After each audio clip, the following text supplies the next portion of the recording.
नमस्ते। योग के माध्यम से अच्छा स्वास्थ्य अर्थात अच्छा मन और अच्छा शरीर, ये दोनों प्राप्त करना संभव है और आज पूरी दुनिया अच्छा स्वास्थ्य प्राप्त करने के लिए योग की तरफ बढ़ रही है। आइए इस सत्र में आज हम जानेंगे कि हम प्रारंभिक रूप से योग को कैसे जीवन में अपनाएं और इसकी क्या आवश्यकता है, क्यों करना चाहिए योग, और हम किस प्रकार से प्रतिदिन के जीवन में योग के कौन से अभ्यासों से प्रारंभ करके और अपने एक रूटीन में एक आधा घंटा पौन घंटा सेट करके प्रतिदिन योग से ही शुरुआत करें।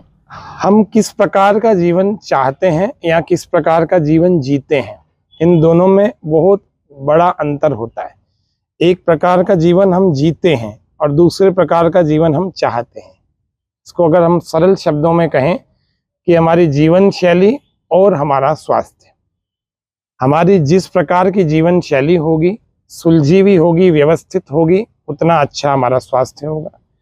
हमारी जीवन शैली उलझी हुई होगी और अस्त व्यस्त होगी, वैसा ही हमारा स्वास्थ्य भी होगा। आइए, मैं योग आचार्य हेमंत आर्य अजमेर राजस्थान से आप सबके सामने अगले कई दिनों तक, कई महीनों तक योग के माध्यम से अच्छे स्वास्थ्य को कैसे प्राप्त किया जाए, इन बातों की चर्चा योगासनों, प्राणायाम, ध्यान के माध्यम से और प्राकृतिक चिकित्सा हमारे लिए किस प्रकार से उपयोगी है और ये कैसे की जाती है, इसकी विधियों पर भी मैं चर्चा करूंगा। आज पहला दिन है, पहला सत्र है हमारा प्रायोगिक। इस पहले सत्र को आप ध्यान से देखें। जो प्रारंभिक साधक हैं, जो कभी किसी ने योग किया ही नहीं है अथवा जो किसी बिना किसी गुरु के, शिक्षक के निर्देशन में कर रहा है, उनके लिए एक स्पष्ट सामान्य निर्देश यहाँ पर बताया जाएगा और बहुत अच्छे प्रकार से आप उसको अप्लाई करके इस सत्र के साथ में ही यदि करें प्रातः काल उठ करके, तो आपके लिए बहुत अच्छे से यह योग लाभकारी होगा। आपके शरीर और मन पर जितना प्रभाव डालेगा उससे भी अधिक आपकी आत्मा पर प्रभाव डालेगा और इससे हमारा पूरा जीवन शांत, बलवान और कंट्रोल्ड, नियंत्रण में आ जाएगा। और जब ऐसा होने लगेगा तो जीवन का सुख मिलेगा। इसी को कहते हैं वीर भोग्या वसुंधरा, अर्थात वीर व्यक्ति या बलवान व्यक्ति या स्वस्थ व्यक्ति ही इस वसुंधरा यानी धरती के सुखों का भोग कर सकता है, अर्थात वो स्वस्थ जीवन का स्वाद चख सकता है। आज जिधर भी देखो चारों तरफ ऐसी आपाधापी है कि व्यक्ति अच्छा खाने के बाद भी रोगी है। अच्छा जितना भी हमको उपलब्ध होता है उन सब को प्राप्त करने के बाद भी उसको पीस ऑफ माइंड नहीं है। क्यों नहीं है? क्या इसके पीछे कुछ बातें छुपी हो सकती हैं? निश्चित रूप से उन्हीं बातों के बारे में हम धीरे धीरे हर सत्र में चर्चा करते जाएंगे और उन अच्छी आदतों को जान करके और अपने जीवन में अपनाते जाएंगे। इसको कहते हैं स्वस्थ जीवन शैली। भगवान श्री कृष्ण चंद्र जी ने गीता के, श्रीमद् भगवद गीता के 6ठे अध्याय में 17वें श्लोक स्थान पर कहा उन्होंने, युक्ताहार विहारस्य युक्त चेष्टस्य कर्मसु युक्त स्वप्नावबोधस्य योगो भवति दुःखः। युक्त आहार करने वाला, ठीक प्रकार से आहार करने वाला, विहार अर्थात रहन सहन, हमारे जो जीवन शैली है वह युक्त आहार विहारस्य युक्त चेष्टस्य कर्मसु, हमारा स्वभाव, हमारे कर्म और हमारे विचार ये सब युक्त अर्थात ठीक होने चाहिए। युक्त स्वप्नावबोधस्य अर्थात हमारा सही समय पर सोना, सही समय पर जागना होना चाहिए। योगो भवति दुःखः, उसी व्यक्ति के दुख दूर हो सकते हैं योग करने से। अब योग केवल शारीरिक आसन मात्र नहीं है, ये तो हठ योग का एक भाग मात्र है, लेकिन उसके लिए कैसे माइंड सेट होना चाहिए वह प्रातः काल जो हमारा बनेगा। इसीलिए ऋषियों ने प्रातः काल ही योग करने के लिए, अपने शरीर के बारे में, मन के बारे में चिंतन करने के लिए जो संदेश दिया है ऋषियों ने, ब्राह्मे मुहूर्ते बुद्धेत धर्मार्थौ चानु चिंतयेत काय क्लेशांश तन्मूलान वेद तत्वार्थमेव च।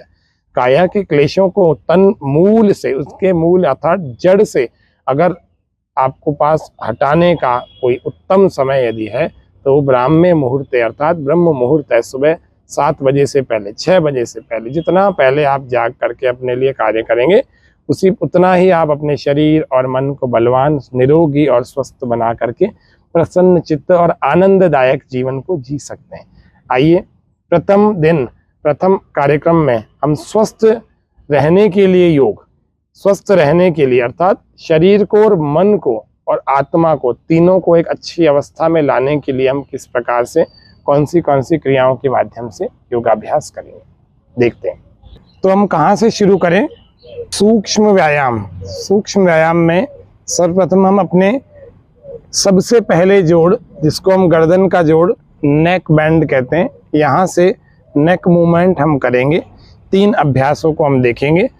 तो पहला सूक्ष्म व्यायाम गर्दन का, जिसमें हम गर्दन को श्वास बाहर छोड़ते हुए दाईं ओर ले जाते हैं। यहाँ देखेंगे हम श्वास बाहर छोड़ते हुए धीरे धीरे धीरे धीरे दाईं ओर, राइट साइड। गर्दन के अंदर की मांसपेशियों को आप ढीला रखें, बिल्कुल शिथिल रखें, आंखें बंद रख करके मन को गर्दन पर ही टिकाएं और धीरे धीरे श्वास भरते हुए वापस सामने की ओर आ जाए।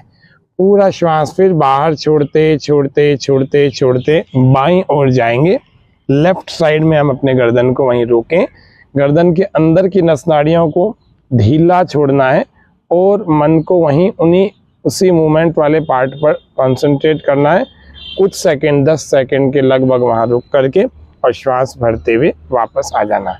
इस अभ्यास को हम 3 बार प्रतिदिन करेंगे। दूसरे अभ्यास को अब हम देख रहे हैं। श्वास भरते हुए धीरे धीरे ऊपर ले जाएंगे गर्दन को और ऊपर ले जाएंगे, धीरे धीरे ऊपर और ऊपर और ऊपर और ऊपर, और पीछे धीरे से लटका दीजिए, ढीला छोड़ दीजिए। थोड़ी देर वहीं रुकें। श्वास से हम चाहें तो सामान्य कर सकते हैं अथवा अंदर रोक के रख सकते हैं। तो फिर धीरे धीरे श्वास बाहर छोड़ते हुए अपने स्थान पर स्लोली अपनी जगह पर गर्दन को ले आइए। दूसरा अभ्यास, इसी में हम नीचे गर्दन झुका के भी कर सकते हैं, लेकिन किसी को ऑलरेडी अगर गर्दन में दर्द है सर्वाइकल स्पॉन्डिलाइटिस का, तो फिर हमको आगे नीचे की तरफ झुका के नहीं करना है। इस प्रकार से हम इसका रिवर्स भी करेंगे, मतलब पीछे ले गए और फिर आगे ले गए, दाएं ले गए बाएं ले गए। प्रथम अभ्यास में हमने देखा, दूसरे में हमने पीछे और आगे की तरफ देखा। तीसरा और लास्ट प्रैक्टिस गर्दन का हम देख रहे हैं। अब हम गर्दन के तीसरे सूक्ष्म व्यायाम को देख रहे हैं। तो गर्दन के सूक्ष्म व्यायाम को करने के लिए हम कमर सीधी और दोनों हाथों घुटने पर रखकर श्वास भरते हुए धीरे धीरे गर्दन को पूरा पीछे ले जा रहे हैं, ढीला छोड़ दें और श्वास बाहर छोड़ते हुए वापस अपने स्थान पर आगे ला रहे हैं। ऐसे हम 3 से 5 बार इस अभ्यास को भी कर सकते हैं। जैसे हमारे पास समय की व्यवस्था हो वैसा वैसा हमको करना चाहिए। शीघ्रता अथवा धैर्य की कमी, ये सब चीज़ें हमारे भीतर नहीं होनी चाहिए। एक बार घड़ी की दिशा में हमने चलाया अर्थात क्लॉकवाइज, दूसरी बार हम एंटी क्लॉकवाइज यानी घड़ी के विपरीत दिशा में हमने चलाया। दोनों तरफ से जब हम करते हैं तो हमारे गर्दन की जितनी कशेरुकाएँ होती हैं उनका व्यायाम हो जाता है। उसके अतिरिक्त हमारे गले के आसपास की जितनी नस नाड़ियाँ मांसपेशियाँ भी होती है वे भी फ्लेक्सिबल, लचीली होती है और उनकी स्ट्रेंथ बढ़ जाती है। व्यायाम का ये बड़ा सुंदर गुण है कि हम सब तरफ से मजबूत हो जाते हैं। रोग का मतलब है दुर्बलता। शरीर के जिस भी भाग में रोग है अर्थात वहाँ पर हमारे भीतर दुर्बलता आ गई, कमजोरी आ गई, वीकनेस आ गई, स्ट्रेंथ की कमी है। तो व्यायाम का एक बड़ा काम होता है जो हमारे शरीर में कमजोरी का उपाय करता है और हम अंदर से मजबूत हो जाए। दूसरा अभ्यास हम देखते हैं। अपने सिर के मस्तिष्क के अंदर यदि हमारा रक्त का संचार बहुत अच्छा होगा, बहुत अच्छे प्रकार से हमारे न्यूरॉन्स काम कर रहे होंगे, हमारा नर्वस सिस्टम प्रॉपर फंक्शन में अच्छी वर्किंग में होगा, तो निश्चित रूप से हमारा स्वास्थ्य अच्छा होगा।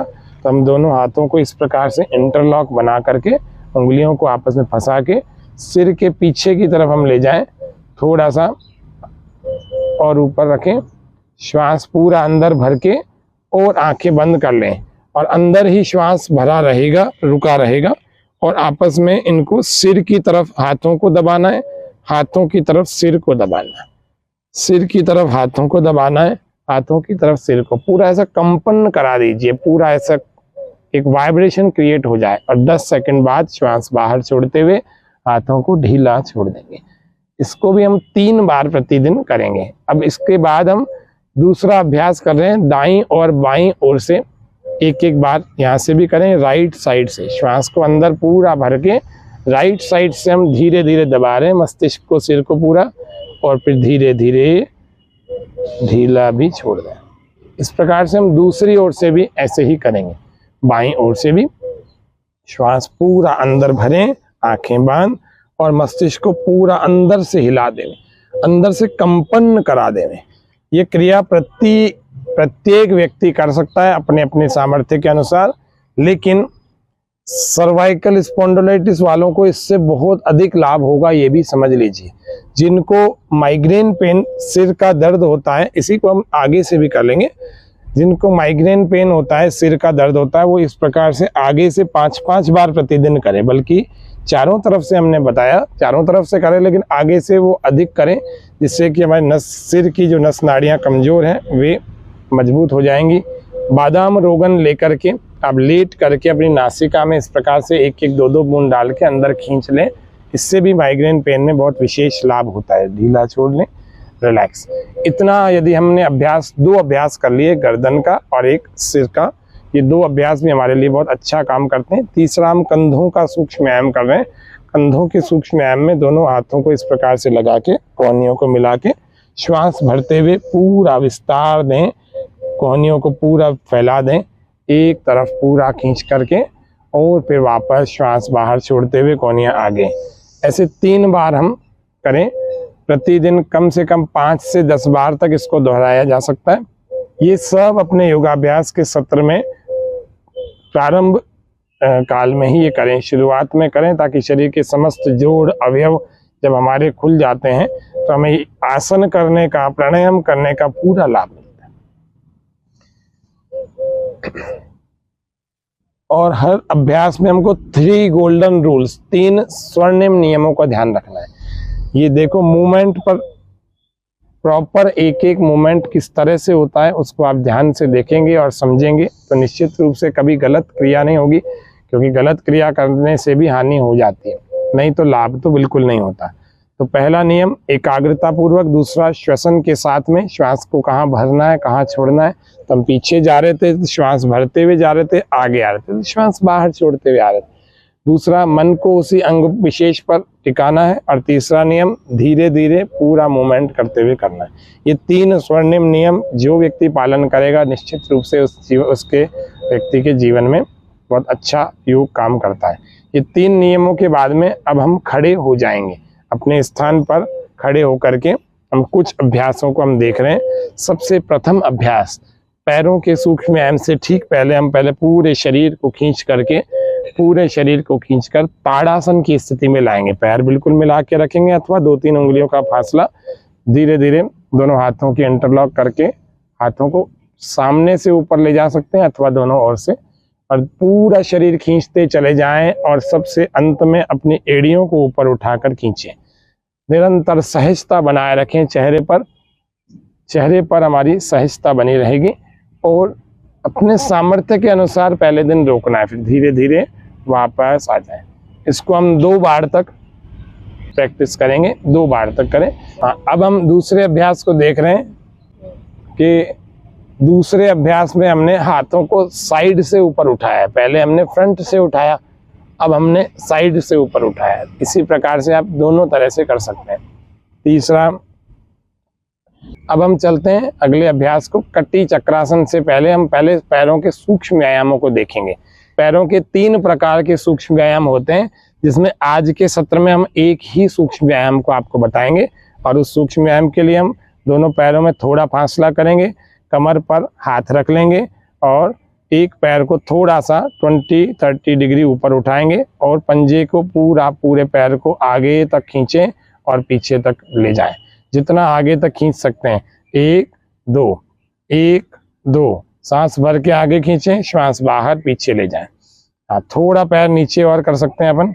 हाँ, और आगे और पीछे, और आगे और पीछे, और आगे और पीछे। ऐसे आप 10 बार से लेकर 30 बार तक, और जब हफ्ता भर हो जाए तो 50 बार तक करेंगे तो लोअर पार्ट इतना अच्छा हो जाएगा। ऐसे ही हम दूसरे पैर से भी कर रहे हैं। ये संकेत के रूप में आपको 5-5, 10-10 बार हम बता रहे हैं, लेकिन आप इसको 30 बार तक तो करें, जिससे कि लाभ होगा। पहले दिन 10 ही बार करें, पहले दिन अधिक नहीं करना।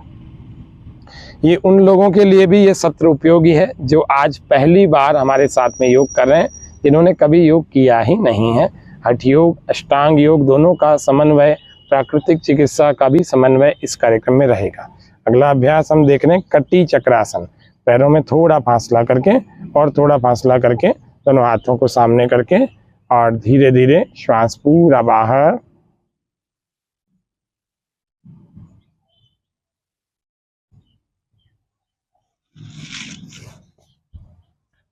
फिर श्वास भरते हुए वापस वापस वापस आ जाए।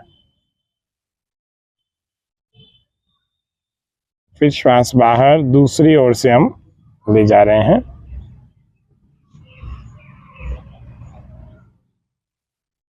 पूरा खिंचाव अपने कमर पर, पेट पर, पसलियों पर अनुभव करिए, महसूस करिए। धीरे धीरे वापस सामान्य श्वसन, हाथ नीचे कर लेंगे और थोड़ा विश्राम की स्थिति में। इसी प्रकार से हम कटी चक्रासन को अब दूसरे अभ्यास को भी देखेंगे। इसमें हम क्या करेंगे, पैरों में फासले को बढ़ाएंगे, थोड़ा और बढ़ाएंगे, थोड़ा और बढ़ाएंगे। इस प्रकार से दोनों हाथों को धीरे धीरे सामने और श्वास को पूरा बाहर छोड़ते हुए दाईं ओर से, राइट साइड से हम पूरा पीछे ले जाएं और इस प्रकार से लपेट दें भुजाओं को, पहली ऊपर से दूसरी पीछे कमर से लपेट कर, और बिना घुटना मोड़े अधिकतम हम पीछे की तरफ मोड़ कर रखें शरीर को। जहां खिंचाव आ रहा है वहां पर मन को टिकाइए। स्लोली स्लोली इनहेल करते हुए श्वास भरते हुए वापस अपनी स्थिति में आए। दूसरी ओर से भी इसी प्रकार से हमको करना है। प्रातः काल की पवित्र वेला, सूर्योदय का समय हो रहा है। हल्की हल्की धूप निकल चुकी है। प्रकृति के इस विशेष आशीर्वाद को हम अनुभव कर रहे हैं। धीरे धीरे वापस श्वास भरते हुए। इस अभ्यास को भी आप 3 बार करें। अभी हम अगले अभ्यास से पहले थोड़ा विश्राम कर लेते हैं। हाथों को नीचे, गहरे लंबे श्वास, शरीर को ढीला छोड़ें।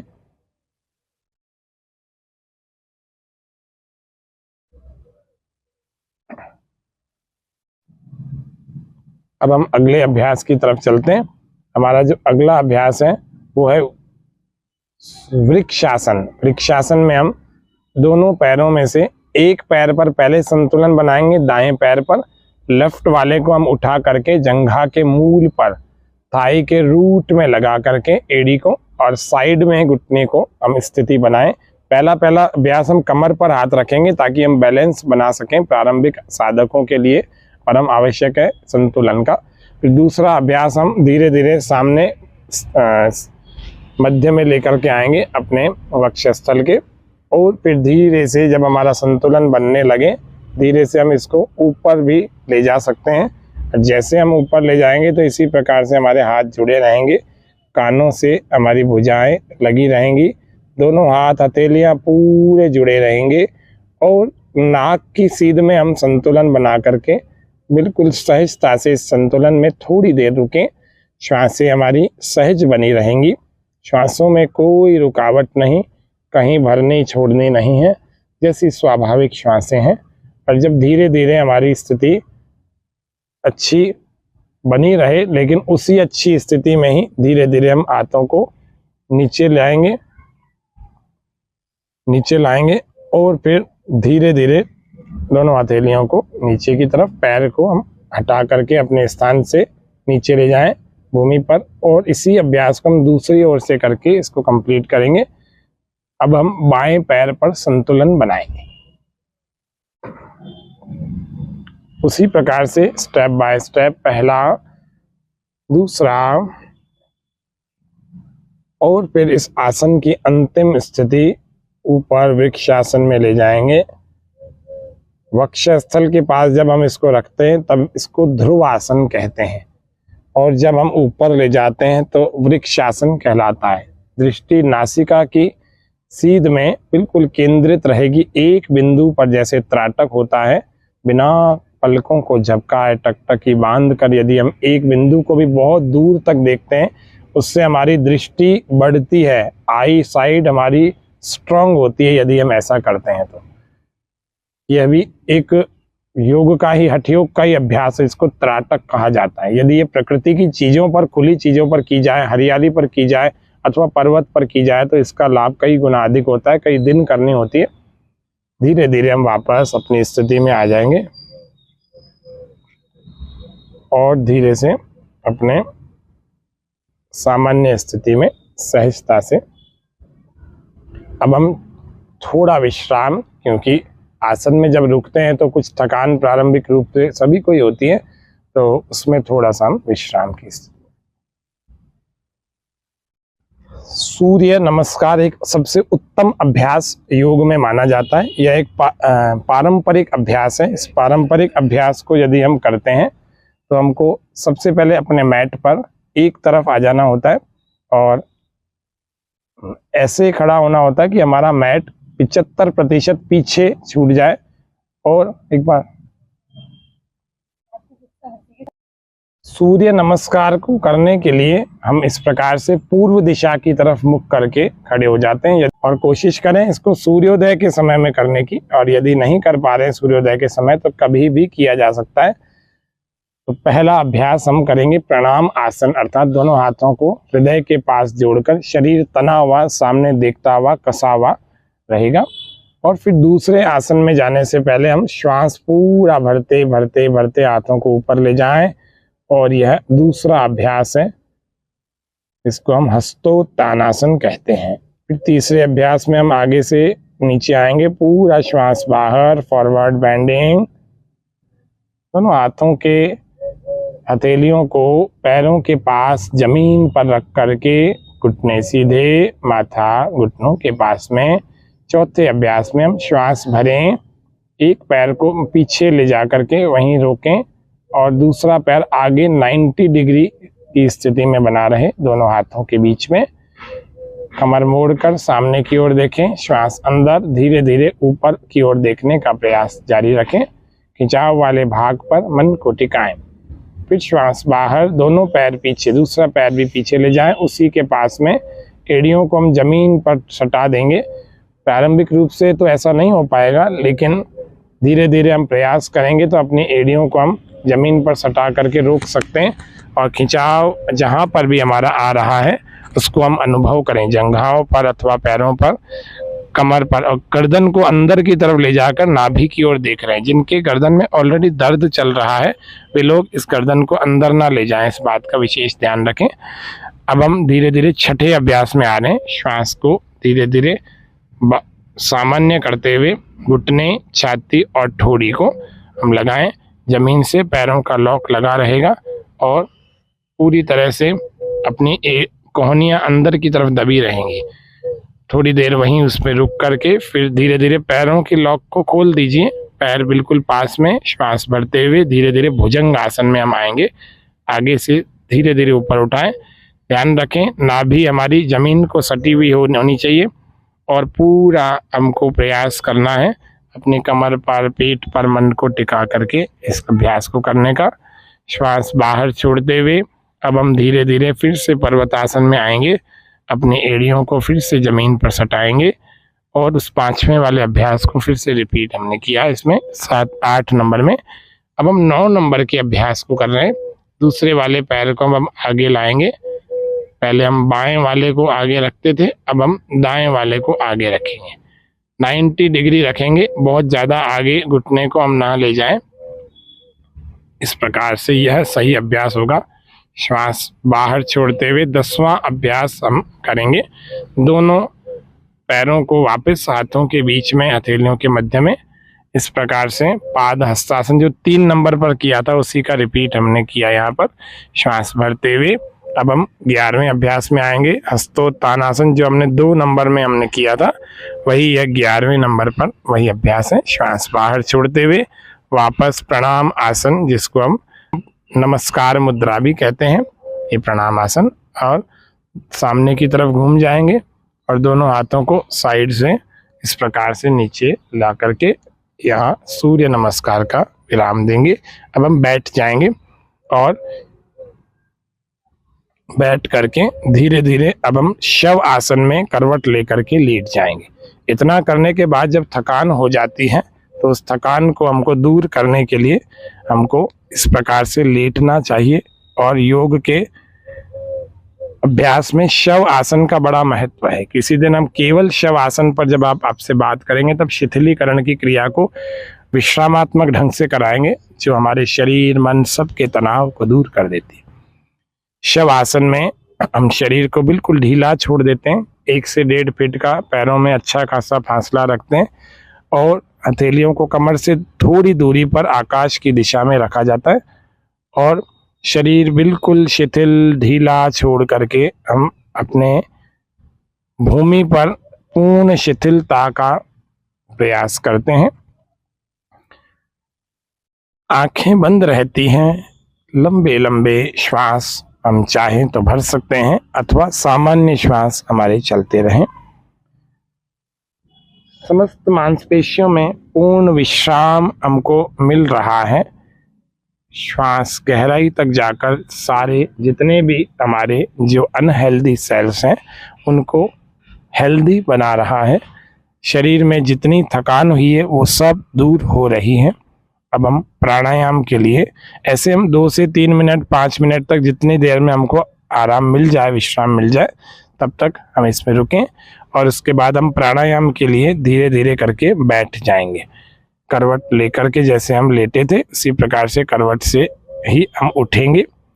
ऐसे कभी भी हमको सीधे नहीं उठना चाहिए, सीधे नहीं झुकना भी नहीं चाहिए। तो किसी दिन हम कमर दर्द पर विशेष जब कार्यक्रम आपको बताएंगे तब इसके महत्व के बारे में बताएंगे कि हमको इस प्रकार से ही क्यों बैठना और उठना चाहिए। योग में या स्वस्थ जीवन जीने में उठने बैठने का बड़ा महत्व होता है। आइए, शव आसन के बाद हम प्राणायाम के अभ्यास को कर रहे हैं। प्राणायाम के अभ्यास के लिए हम सबसे पहले सीधे होकर के बैठ जाएंगे और अपनी सहज स्थिति को बनाकर रखें।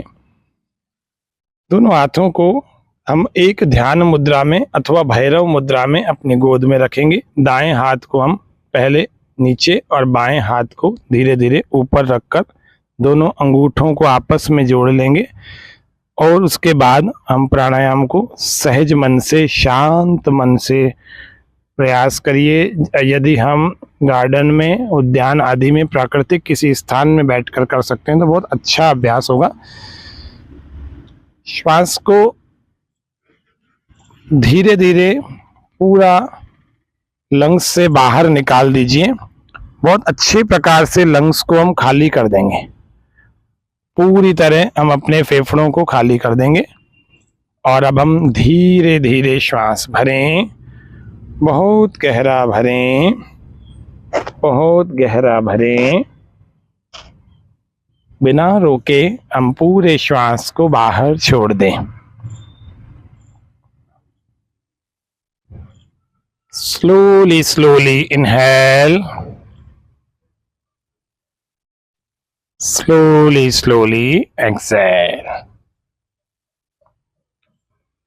आप देख पा रहे हैं श्वास को हम पूरा भर रहे हैं। यदि हम गिनती के साथ इसको करें तो इस प्रकार से मैं 5 की गिनती बोल रहा हूं जिसमें हम श्वास को भीतर भरेंगे। इनहेल 1 2 3 4 5, कंप्लीट इनहेल हो गया। अब हम एक्सेल यानी बाहर निकाल रहे हैं श्वास को। 1 2 3 4 5, इस प्रकार से पहले हम 1-1 के रेशियो में कर रहे हैं, यानी 5-5 की गिनती में भर और बाहर छोड़ रहे हैं। जैसे जैसे हमारा अभ्यास हो जाएगा तो हम 1 और 2 के रेशियो में करेंगे। जैसे श्वास भरते हुए 5 की गिनती में भर रहा हूँ, बोल रहा हूँ 1 2 3 4 5। श्वास बाहर छोड़ते हुए 10 की गिनती में धीमे धीमे से छोड़ें। 1 2 3 4 5 6 7 8 9 10। ऐसे हमको कम से कम 5 सेट 10 सेट 2 से 3 मिनट इस भस्त्रिका के अभ्यास को करना है, करते रहेंगे। गहराई से इस श्वास को भीतर जाते हुए अनुभव करिए, बाहर आते हुए भी अनुभव करिए।